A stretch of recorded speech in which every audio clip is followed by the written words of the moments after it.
I am not going to be long with this video right here. You know, Tory Lanez and Meg Thee Stallion. You know, I'm only doing this because eventually I'm going to have to stand in this aspect anyway, but I'm going to bring a new light to this. So when I'm commenting on this, I want y'all to come out of y'all feelings a little bit and really see what's going on here. A whole ritual has occurred. This was the killing of the sun. He's a Leo.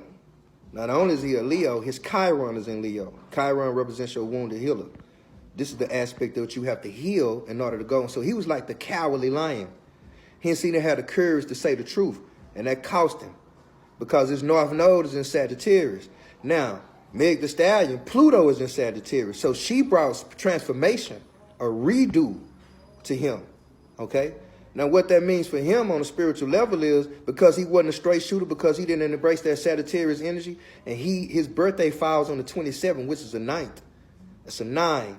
So that's a karmic energy that he has to deal with as well. Being a master teacher, right? So he can have this big heart, but it's cowardly. It doesn't show, you know? It's something that he can remain hidden because he'll suppress it. Now, I'm just telling you astrologically. Now, when it comes to Meg, her North Node, now this was a trip to me because her North Node brought in a whole new aspect because her North Node is in Scorpio, okay? But the crazy part was, you know, her moon is Leo. It tripped me out. So that's why she was so like, dang, why you do me like this, Tory? For her, it's like you put me in a messed up situation. I trusted you. Because as a Leo heart, that's basically what a Leo moon is. Her heart, because that's her nature. You get what I'm saying? So her being Aquarius sun with a Leo moon, I'm going to tell you straight up, she was born during a full moon. So that means she's polar opposite. She come across all detached. I'm telling you, that girl is soft as cotton on the inside. So she was really hurt, you know? And her North Node being in Scorpio, she has to embrace that hidden side of herself. All them lies and all that deceit had to come out so y'all can see the real truth about who she really is. Now, with Tory, all I'm going to say is, karmically, when I see this kind of shit play out, because I ain't going to get too deep off in the other things that I noticed in their chart. I'm just touching on those two things. And also, she's a light path 5 and he's a light path 1. That's Mercury and Leo. That's Mercury and the sun. That's like, now that somebody wants to be his own, boastful. So he got a lot of Leo energy that he's not really fully healed in, you know, because his Chiron was there. So if his Leo was healed, he probably wouldn't have been in that situation. I'm going to just tell you how this happens. Like, we go through certain things because we have to. And then even how they invoke this energy during Sagittarius season. And don't get me started on how they've been doing this since Will Slap Chris. The fuck it energy. The fuck nigga energy.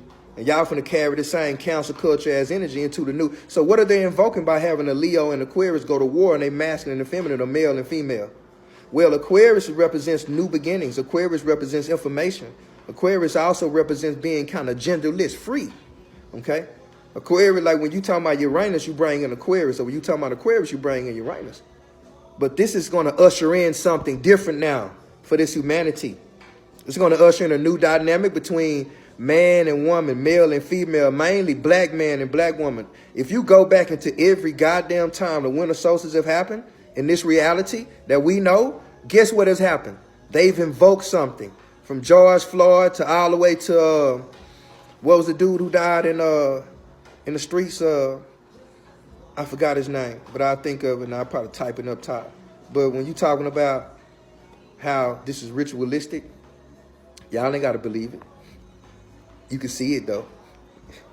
But the truth, I'm telling y'all, because when Pluto goes direct into Aquarius, oh, yeah, they finna redo a whole lot of shit when it comes to social media and shit. They finna redo a whole lot of gender things and all that kind of shit. So pay attention. A lot of weird shit finna go to happening, right? So it's a good time for you to make sure that you embracing your uniqueness. You want to use this energy to your advantage. The good thing is don't get caught up in it. Don't let this fuck nigga energy. You want to be fuck nigga free? Free yourself of being a fuck nigga. That means stop trying to think that you can control people, tell people what to do and what not to do. You better embrace your individuality or something gonna drag a lot of y'all ass into having to do it anyway.